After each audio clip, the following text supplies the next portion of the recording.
Comment faire pour trouver la motivation de mon équipe? Il y a deux sortes de managers. Ceux qui remplissent le réservoir et ceux qui démarrent la voiture. Alors si tu fais partie des managers qui dépensent leur énergie pour faire bouger leurs équipes, tu remplis le réservoir. Tu as l'impression d'être là tout le temps. Tu penses devoir les motiver. Quand tu y arrives, c'est top. Mais ça te demande beaucoup d'énergie et leur motivation s'use vite. Si tu fais partie des managers qui dépensent leur énergie pour que leur équipe se motive toute seule, tu démarres la voiture. L'avantage, c'est qu'ils résistent mieux aux difficultés, ton équipe est plus autonome, tu n'as pas besoin de les pousser. La difficulté, c'est de trouver la motivation. Bonjour à toi, je suis Laurent Villemur, formateur spécialisé dans le management, la persuasion et les personnalités. Je t'aide à persuader sans te fatiguer. Avant d'être formateur, j'étais comédien. Je dirigeais une équipe d'une dizaine d'artistes. Je n'avais pas toujours la bonne méthode pour trouver la motivation. Nous sommes en 2006. Je joue mon spectacle dans les théâtres parisiens. Je dois motiver mes comédiens à répéter le spectacle, monter les décors, le promouvoir. Tout est incertain. Est-ce que ça va plaire ou faire flop ?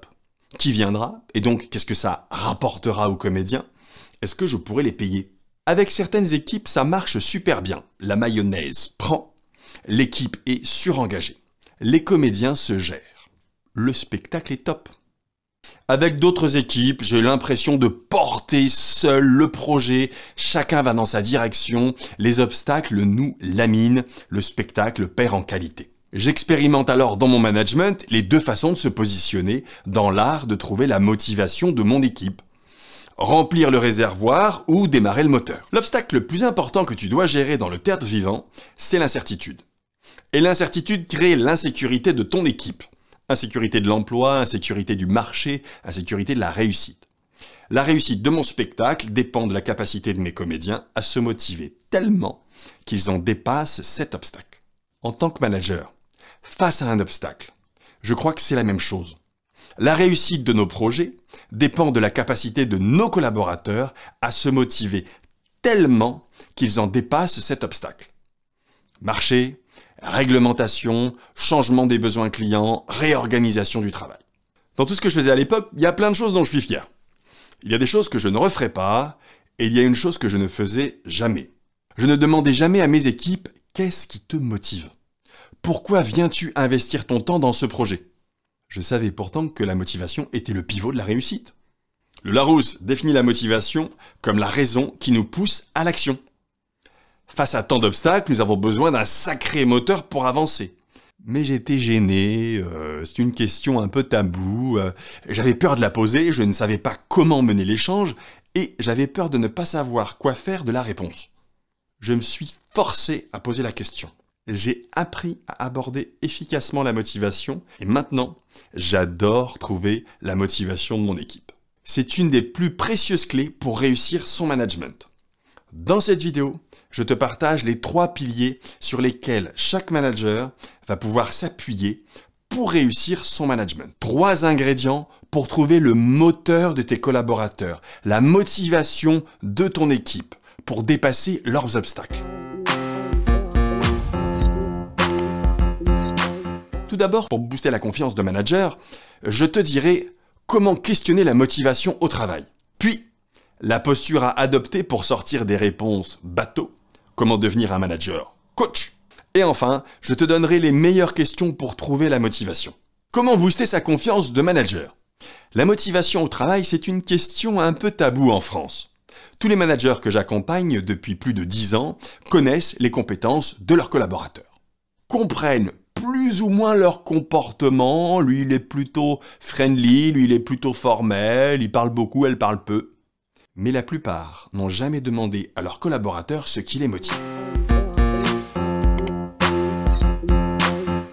La première étape pour trouver la motivation de son équipe, c'est de booster sa confiance de manager. Pour pouvoir questionner la motivation au travail, je dois me rassurer et rassurer mes collaborateurs. Là où il y a de la gêne, il n'y a pas de plaisir. Or, tu as besoin qu'ils se livrent. Pour cela, nous devons tuer la gêne. Notre gêne de manager et leur gêne de collaborateur. Lorsque j'aborde tes motivations, moi, manager, j'ai peur d'être intrusif. Toi, collaborateur, tu te demandes pourquoi je te pose la question. Moi, manager, j'ai peur que tu ne me répondes pas. Toi, tu te demandes quoi dire. Mon chemin pour passer de la gêne au plaisir a commencé par la suppression d'une croyance. J'avais peur d'être intrusif. Comme beaucoup de managers, je pensais je suis pas assistante sociale. Je peux pas leur poser ce genre de questions. C'est hyper personnel. Anaïs, une collègue metteuse en scène québécoise, m'a libéré de cette peur. Elle m'a dit « En fait, Laurent, tu as peur qu'ils te disent des choses qu'ils n'auraient pas envie de te dire. Mais ça, c'est pas possible. Rappelle-toi, la dernière fois que quelqu'un t'a demandé ce que tu voulais pour Noël. Moi, je suis sûr que t'as pas répondu la même chose à ton beau-père puis à tes chums. » Une question ne peut pas être trop intrusive. Surprenante, oui, mais pas intrusive. Garde ça en tête. Tu te libéreras de ce tabou. Sur mon chemin, ensuite, j'ai dû accepter leur réaction. Et nous n'avons pas l'habitude qu'on nous demande ce qui nous motive. Que ce soit lors de dîners, de réunions, les gens nous demandent toujours « Qu'est-ce que tu fais dans la vie ?» Jamais « Qu'est-ce qui te plaît dans ton métier ?» Donc c'est déstabilisant comme sujet, on n'est pas habitué. J'observe généralement mes interlocuteurs réagir en triple effet qui se coule. Première étape, stupeur.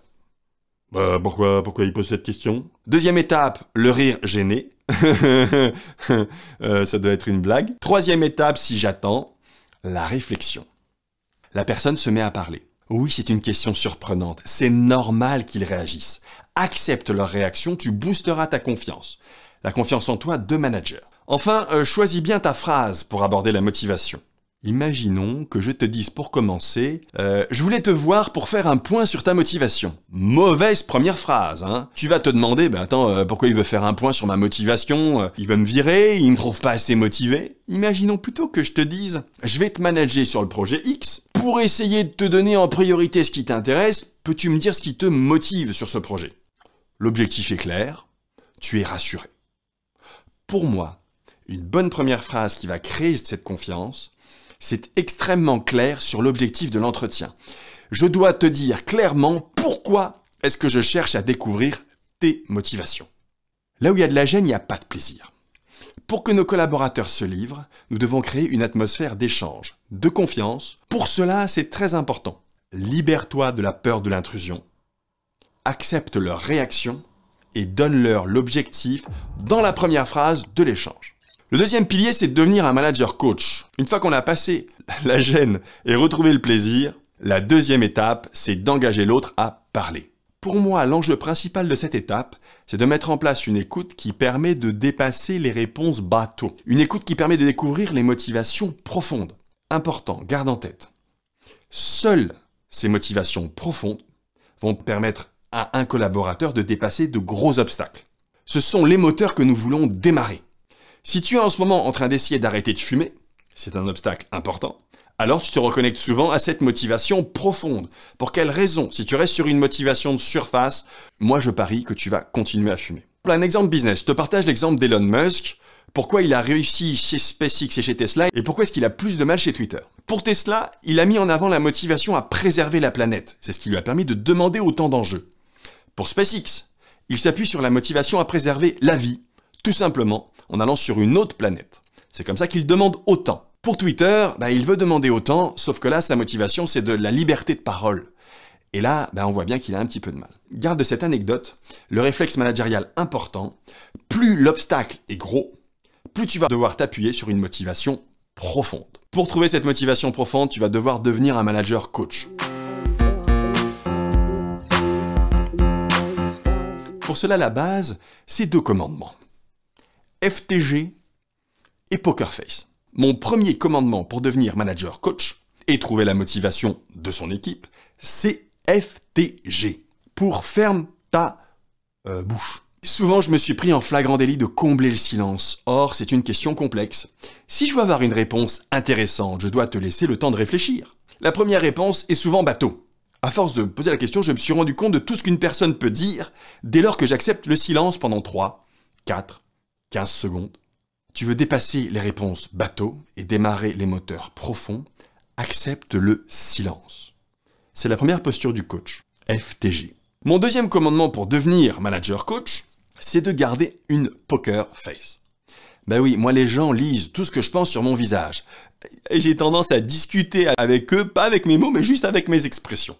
Dès que je montre ce que je pense, mon interlocuteur adapte son discours. S'il voit que je suis d'accord, il en rajoute. Si je suis pas d'accord, il change de sujet ou alors il s'oppose. C'est très important. Garde bien en tête que nous sommes des animaux sociaux. Nous avons intérêt à adapter ce que nous disons à ce qu'apprécie notre interlocuteur, encore plus notre manager. Nous ne demandons pas des congés à notre manager actuel de la même façon que nous demandions à notre manager précédent nos congés. Nous adaptons à sa façon de faire, sa façon d'être. J'adopte donc ma poker face d'écoute. Un léger sourire pour qu'il ait envie de se livrer et je limite au maximum mes expressions pour ne pas discuter. Il ne faut pas qu'il sache ce que je pense, il faut juste qu'il sache que je suis bienveillant.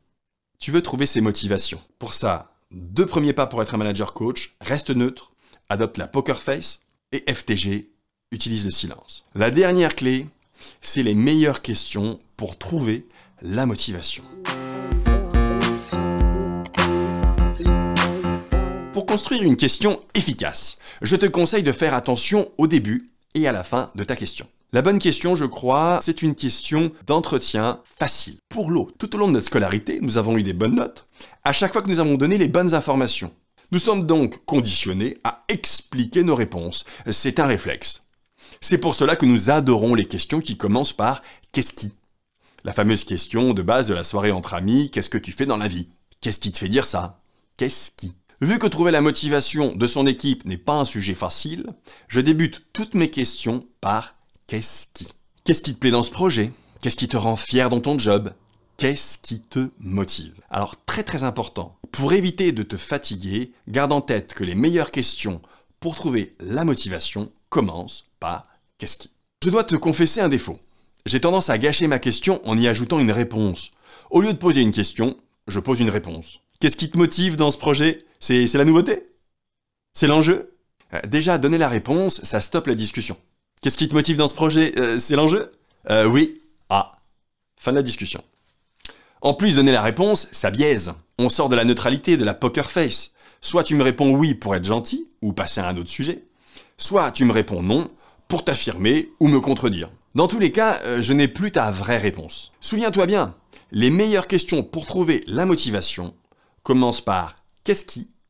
et finissent sans proposer de réponse. Autrement dit, elles sont très courtes. Là, je t'ai donné les clés pour trouver la motivation de son équipe. Maintenant, si tu débutes en tant que manager ou si tu as du mal à te positionner dans ton management, je te propose, dans la prochaine vidéo, de voir comment réussir tes premiers pas de manager. Comment avoir une posture équilibrée, ni petit chef, ni copain, ni barré. Comment compléter ce que tu vas faire toi naturellement avec ce que tu dois faire pour réussir ton rôle de manager.